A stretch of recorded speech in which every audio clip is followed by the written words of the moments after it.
Alors bonjour, je vais vous présenter l'activité remplacement d'un tube percé sur le chauffe-eau thermodynamique.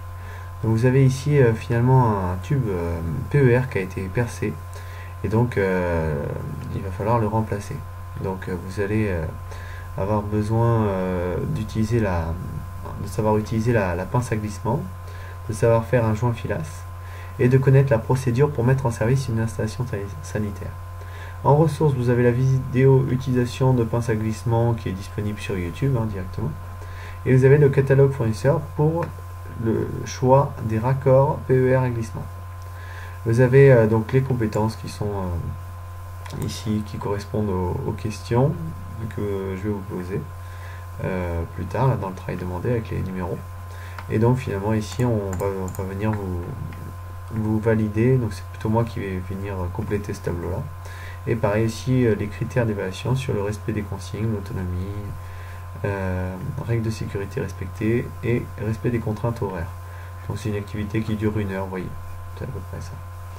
Donc alors, le travail demandé, mesurer le diamètre du tube et la longueur nécessaire et donner la désignation des raccords PER à utiliser.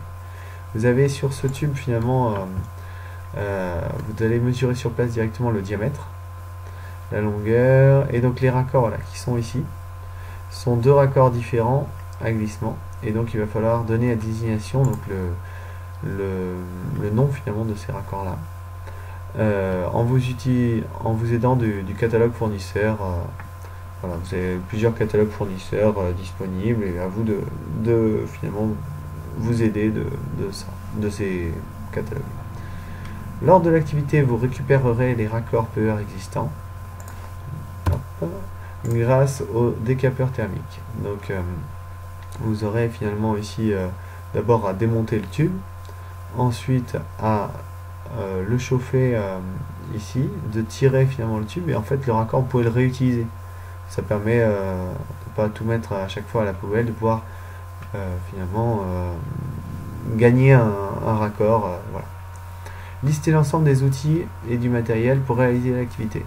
Donc en fait, dès que vous avez une petite idée de ce que vous allez faire, vous allez lister les outils et le matériel. Donc justement ici, peut-être le nom des raccords, la longueur des tubes, le diamètre et les quantités. Donc, numérotez l'ordre chronologique des étapes pour remplacer le tube. Donc ici, vous avez 6 étapes. Vous allez devoir trouver dans quel ordre finalement il faut faire pour remplacer ce tube. Bien sûr, vous n'allez peut-être pas mettre en place le nouveau tube ou démonter l'ancien tube avant d'avoir coupé l'eau, ça va de soi. Donc il y a un ordre assez logique finalement à vous de mettre dans le bon ordre. Et après de préparer votre poste de travail.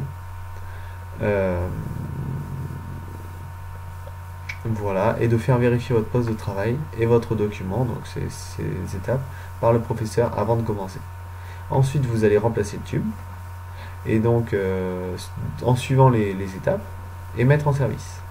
Vous allez prendre les photos des étapes de votre réalisation et les envoyer à l'adresse mail suivante. Ça permettra finalement de faire un point sur, de mémoriser les différentes étapes que vous avez fait, et moi de garder une trace finalement de votre travail ici, une trace photo qui des fois est bien plus simple et bien plus parlant que du texte. Voilà. Et pour vous aussi, j'imagine. Analysez votre activité sur les difficultés rencontrées et les points d'amélioration. Voilà, donc toujours pareil, vous analysez si vous avez rencontré des difficultés et si l'activité était à refaire, que changeriez-vous? Donnez les points d'amélioration. Bon courage à vous. Au revoir.